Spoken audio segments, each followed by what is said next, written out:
we can modify our image, of course. So we could apply things like we did before. We could do things like stretch. So instead of resize mode cover, we could do stretch. Doesn't change too much. We could also change our container, adding 50. And we could also change the flex direction. We change that. We could change to be column based. So now it covers the entire width of the page. If we did row,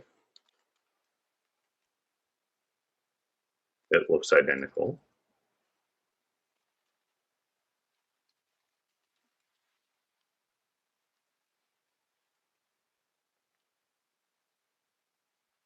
So that's an example of using our image background.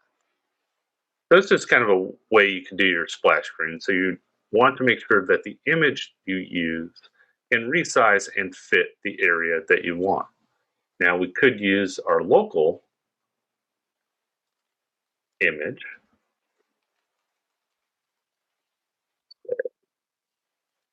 Sample image. And we could use our fire.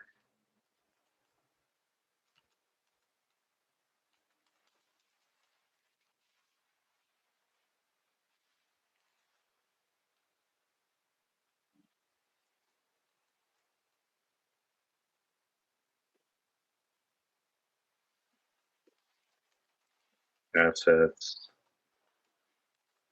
tab, icon.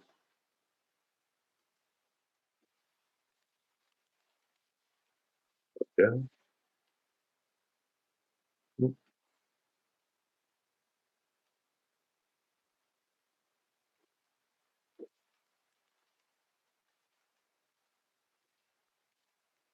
There. You could set your source. You could define a constant for local. We just have to include the additional pieces. All right, so let's import our image background. All right, next, let's look at using buttons. So a button is a basic component that should render nicely on any platform. It supports a minimal level of customization, and if the button doesn't look right for your application, you can build your own button using the touchable opacity or the touchable without feedback. So we're going to look at using button, and then we're also going to look at using touchable opacity. The button syntax looks something like this. Button. That button is wrapped in a single tag, and it has a couple of attributes. So we have on press, we have title, we have color, and we have accessibility. Not info, but accessibility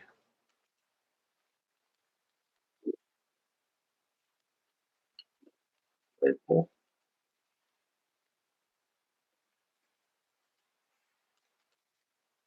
And then on press, you're going to want to call some function.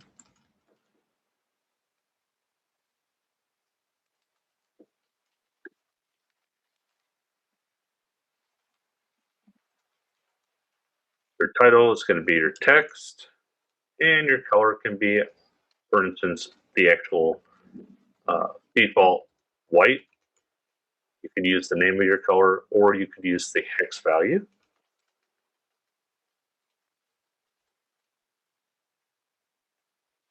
And then the accessibility label is going to be your the text that goes over it. So learn more.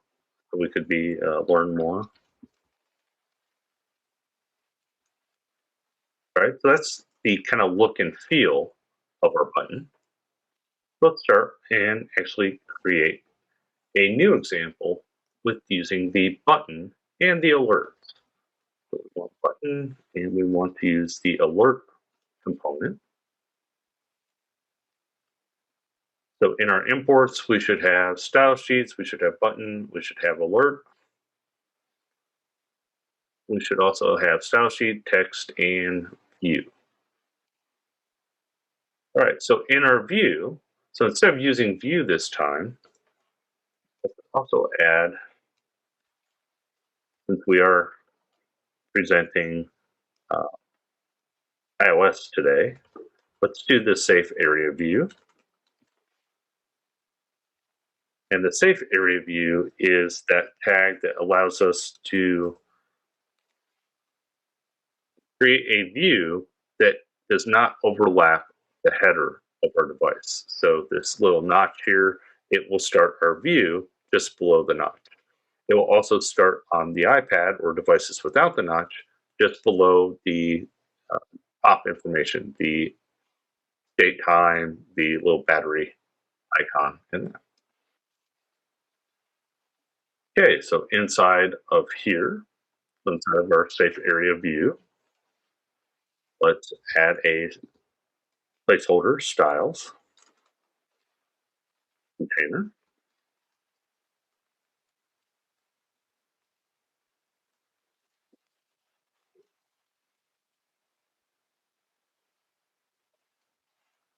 Place those. All right, so we have our container. Our container is going to be flex 1. We don't need to pad it. Let's set our, uh, let's justify our context, be centered. And let's set our margins, our horizontal margins, to be 16 pixels. Okay, everything's happy so far. All right, instead of our safe area view, let's add another view so that we can actually add some containers within our container. All right, inside of our view, let's add text. Let's add a text component. Let's set its style. And the text we will display will be example 1. Now, for our button,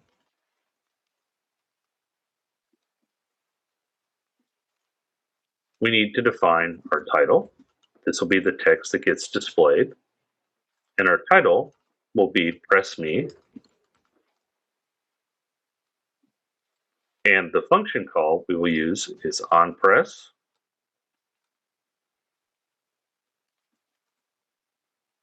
And we're going to use an inline function to call the alert component. An alert is like a JavaScript alert in web. And here we'll do alert.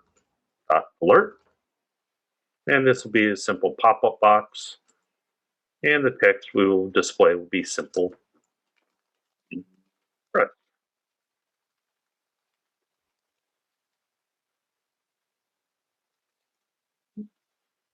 Because we didn't add style yet. So let's add some style for our title. And let's set the text align to be center.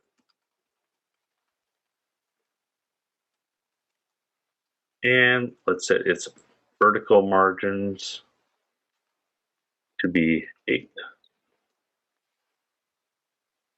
Set the style here to be styles, title.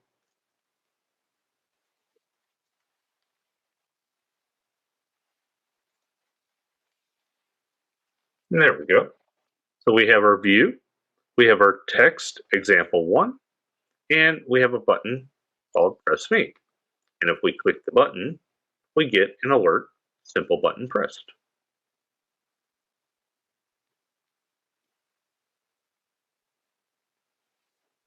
All right, so let's expand on this.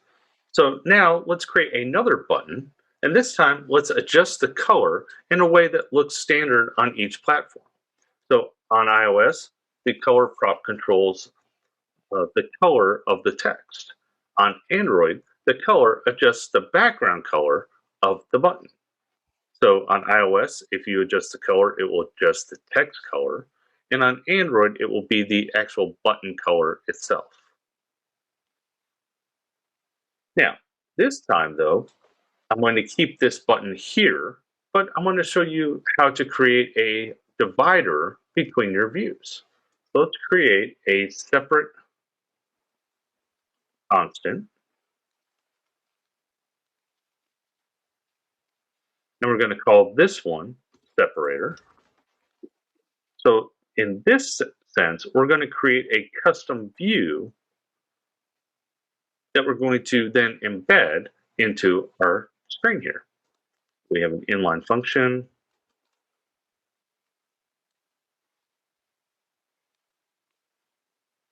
and then inside of our function here, we will do view style equal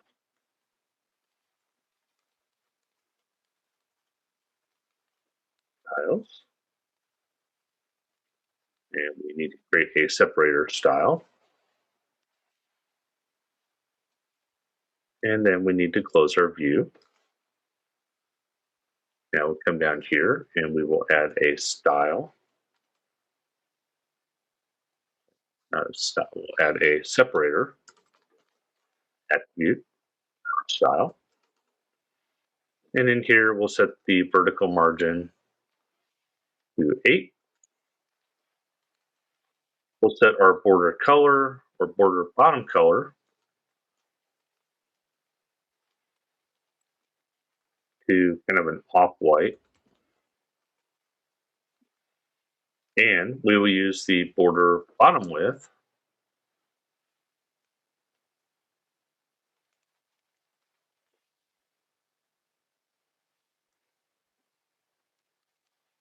and here we're going to use the styles, the style sheet component, and we're going to use one of its predefined attributes called hairline width.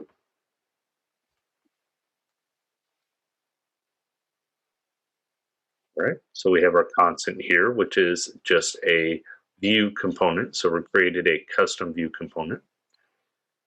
And now to use this, this is one of those cool things where now all we have to do is call or create our component separator, and there's our horizontal line.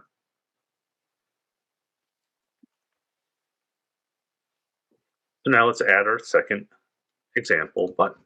So let's do another view.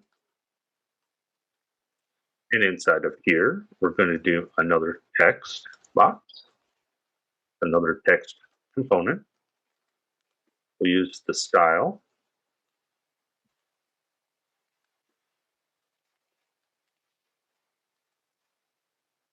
Use our title style again.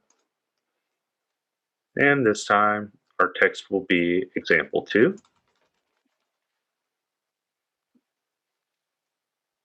Okay, so far so good. Now let's add our button. More buttons are inline, so we want to add our attributes here. So we'll add our title, and we'll add our on press.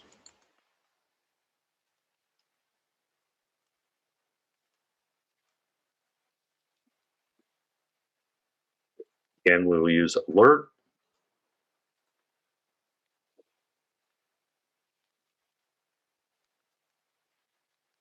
And button color or button width adjusted color pressed.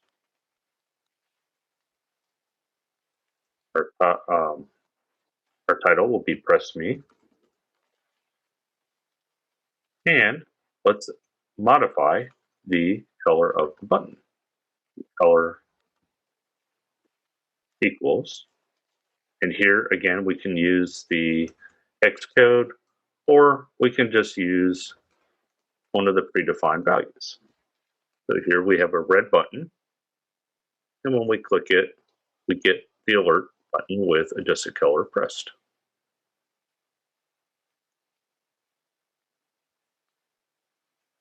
Now, what if you want to create another button, but it is disabled until some action triggers it to be enabled? So to create a new button, create a new separator,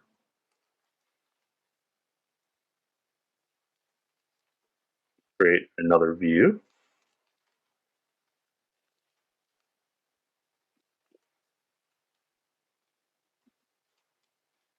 and text.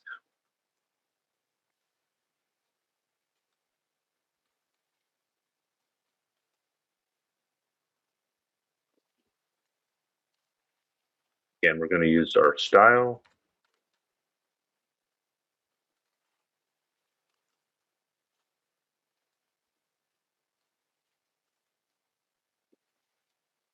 And this text will be example 3.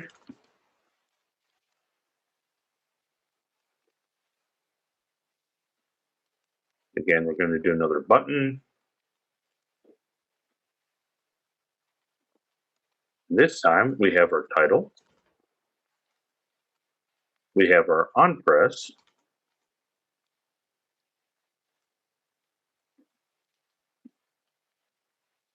Let's go ahead and add an alert.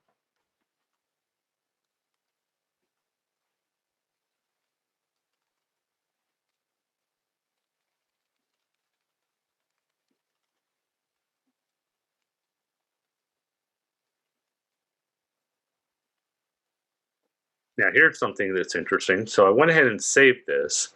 Now we see example 3, but we do not see our button displayed at this point because we did not set a title. Essentially, you have a button that is hidden. Now you can click it, you can't see it, but it's hidden. So we can set the title of this one, press me. Okay, there it is. And so far we can still press it. It says cannot press this one. That's because we have not added the last attribute, which is disabled. And if we save, it gets grayed out. So this is one of those neat little features you can add where you can add some on-screen validation as you're entering in a form that until all the required fields are populated, this button can essentially be disabled.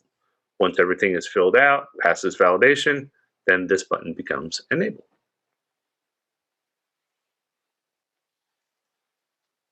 Okay, let's do one more example.